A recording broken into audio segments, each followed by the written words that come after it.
সবাইকে জানাই সুপ্রভাত। আশা করি আপনারা সকলেই খুব ভালো আছেন। আজ হলো রবিবার, বাজে এখন সকাল 9টা। একটু একটু করে দেখছি রোদটা উঠতে শুরু করেছে, আর একটু ভালো মতন রোদ উঠলে বিছানা কাঁথাগুলো ভাবছি একটু রোদরে দেব। এতদিন ধরে যা বৃষ্টি হয়েছে, বিছানা কাঁথাগুলোতে না বর্ষার সময় কেমন একটা গন্ধ বেরোয় না, ঠিক সেই রকমটা হয়ে গেছে। আর শ্রীহানও একটু করে পেচ্ছাপ করে দেয় বিছানায়, সেই কারণেই আর কি গদিগুলোকে ভাবছি একটু রোদরে দেব। সকালে উঠে যখন চা বানাচ্ছিলাম, কিচেনের জানলা থেকে তো আমাদের মেন রাস্তাটা পুরোটাই দেখা যায়। তো ওইখানে দেখছি একটা গাড়ি এসছে। অনেক মহিলাকেও দেখলাম সেখানে গিয়ে কিছু কেনাকাটা করছে, কিন্তু অত দূর থেকে না বোঝা যাচ্ছিল না ভালো করে যে কি এসছে। তো অনেকেই যখন দেখলাম আসছে, তখন আমিও আর থাকতে না পেরে চাটা খেয়েই চলে এসছি। আর এসে দেখছি এই যে বাইরে হরেক রকমের জিনিস এসছে, এক একটা জিনিসের এক এক রকম দাম। কোয়ার্টারে আসার পর থেকে এই সমস্ত জিনিসগুলো এদিকে তো আর দেখাই যায় না। তো আজকে যখন এসছে, প্রচুর মহিলার ভিড় হয়েছিল সেখানে। আমি গিয়ে এখন লাস্টে সবার কিনে আনলাম। কিছু নেবে? চলো। আচ্ছা, তুমি মামাকে খুঁজতে চলে এসছো? ছেলেকে বাবার কাছে রেখে এসছিলাম, ওকে নিয়ে তো আর ওই সমস্ত জিনিসগুলো দেখা যায় না। সেই কারণে অনেকক্ষণ যেহেতু আমাকে আবার দেখতে পারেনি, তাই জন্য বাবার কাছে বায়না ধরেছে মায়ের কাছে আসবে। তো ওকে নিয়ে ওর বাবা বেরিয়েছে। এই দেখুন, এদিকটাতে এসে দুটো জবা ফুল দেখতে পেলাম। দাঁড়ান, এগুলোকে তুলে নিই, গিয়ে না হয় আজকে পুজো দেওয়া হয়ে যাবে। শ্রীহান, তুমি কোথায় চেপেছো? তুমি বাবার কাঁধে চেপেছো নাকি? আমাদের ঠাকুর আসনে তো 4টে ঠাকুর আছে, তো গাছটাতে আজকে 3টে জবা ফুল ফুটেছিল। তো আমার আরেকটা ফুলের দরকার ছিল, সেই কারণে আরেকটু সামনের দিকে এগিয়ে এলাম। সেখানে একটা টগর গাছ আছে।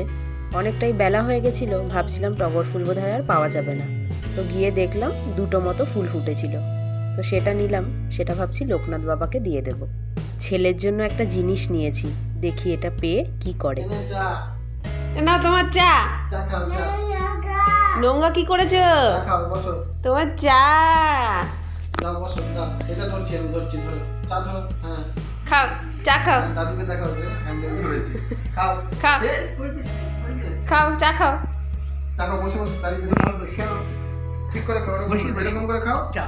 পড়ে যাবে, হ্যাঁ এরকম করে খাও। বাবা, চাটা পড়বে। চা পড়বে তো, ধরো ঠিক করে ধরো। ও এদিকে বস, নিচে বস। আমরা যখন চায়ের কাপ নিয়ে বসি, কাপের মধ্যে কি থাকে আর আমরা কি খাই সেটা জানার জন্য ওর ভীষণ কৌতূহল হয়।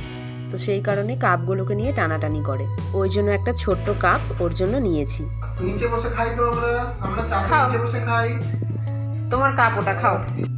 আজ যেহেতু রবিবার ছুটির দিন, সকালে উঠে ভেবেছিলাম একটু অন্যরকম জলখাবার বানাবো, কিন্তু সমস্ত জিনিসপত্র কিনতে গিয়ে আর এদিক ওদিক করতে গিয়ে না ভীষণ দেরি হয়ে গেছে।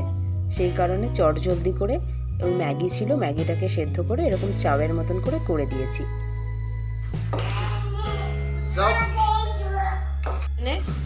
এই যে এখানে করেছি কুমড়ো বরবটি আলু দিয়ে ভাজা, আর এখানে পটল ভাজা। এদিকে ভাত বসিয়েছি, আর এখানে হচ্ছে ডাল। বাবা আর দাদু বাজারে গেছিল, সেখান থেকে এই যে আজকে নিয়ে এসছে বাংলা মাছ। আর আরও অনেকগুলো মাছ এখানে আছে, সেগুলো এখন সময় নেই, পরে ধোবো, ধুয়ে পরিষ্কার করব। এখন এটা করব বলে ওই জন্য এটা পরিষ্কার করলাম।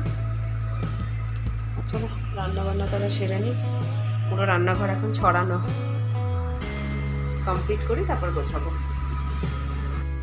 শ্রীহানের দাদুর আর শ্রীহানের খাওয়া হয়ে গেছে, ওর বাবা আর আমি এখনো বাকি আছি।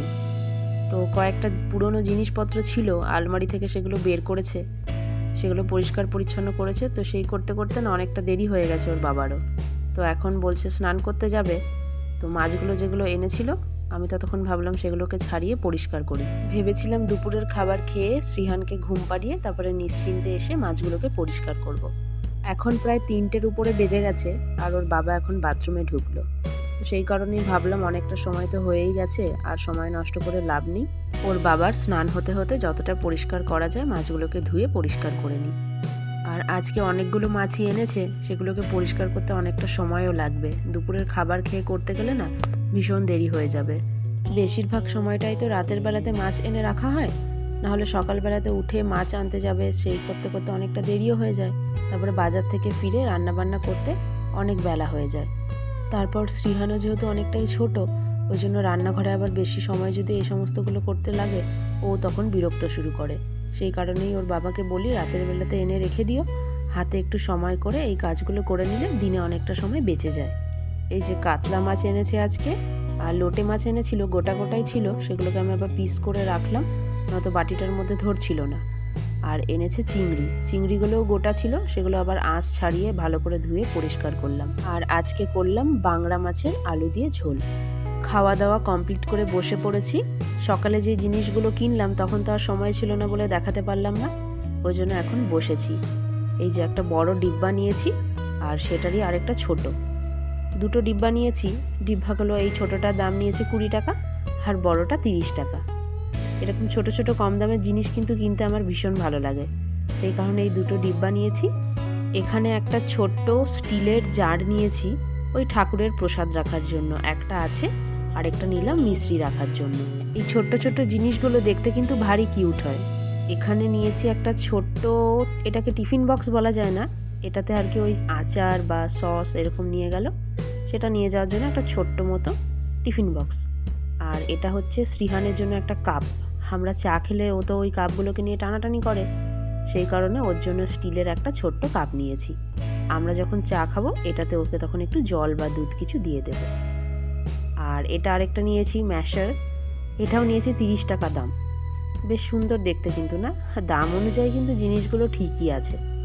প্লাস্টিকের এক সেটের অনেক কটা ডিব্বা আমার কাছে ছিল, কিন্তু পুনেতে আসার পর বক্স খুলে যখন ডিব্বাগুলো আবার বার করতে গেছি দেখছি অনেক কটা ডিব্বা ফেটে গেছে।